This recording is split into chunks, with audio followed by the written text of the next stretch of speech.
Hello again and welcome to this video where we're going to look at whether or not all fragments or chips within joints need to be removed. My name is Hennessy here at Angus Lodge Aquarium Hospital.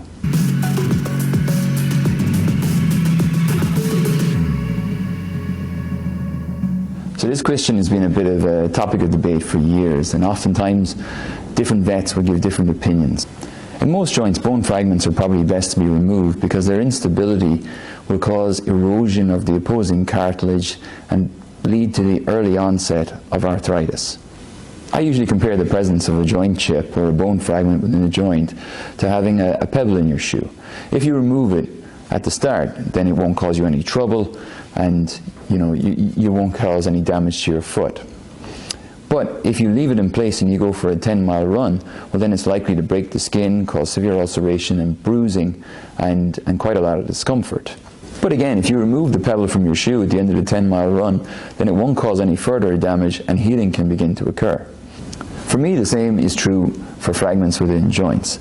As long as they are in place, then they have the potential to cause erosion of the opposing cartilage within the joint and to begin the slow degenerative process of arthritis. Removing fragments that are loose within the joint, even after a prolonged period of time, will remove the focus of inflammation and prevent any further damage to the cartilage occurring within the joint and reducing the rate of onset of arthritis within these joints significantly. Where the debate then arises is that some fragments cause more damage to joints than others, and some joints tolerate the presence of fragments better than others. As a general rule, fragments in the stifle are poorly tolerated because they tend to wear the cartilage from the underside of the patella.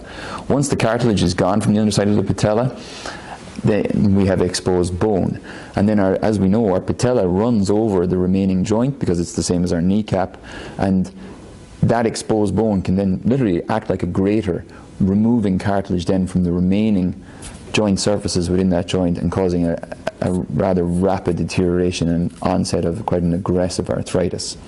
And so most people would agree that the removal of chips from stifles is merited. Fragments from the fetlock, especially in the front part of the fetlock, cause cartilage damage at a much slower rate, and so it can often take years for the onsets of arthritis to develop, and so many people are slow to remove these fragments. But it's important to remember that these fragments are still causing cartilage erosion, and it's hard to predict when arthritis will develop, so removal of these fragments is probably still best merited, especially if you have a horse that you're planning on having a longer term career with.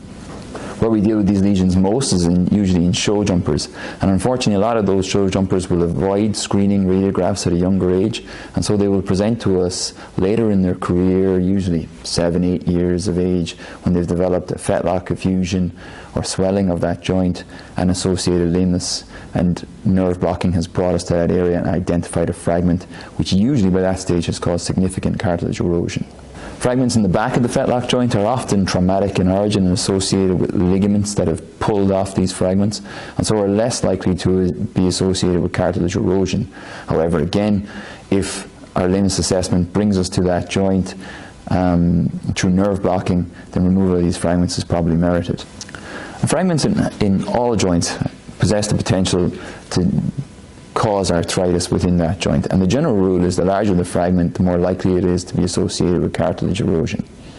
And because of all these factors, we would generally advise the removal of most fragments from joints before they can cause erosion of the cartilage, onset of arthritis, and generally reduce the economic value of your horse also from a sales potential point of view. And that's it. Join us next time when we're going to look at how we remove these fragments from joints. Talk to you then.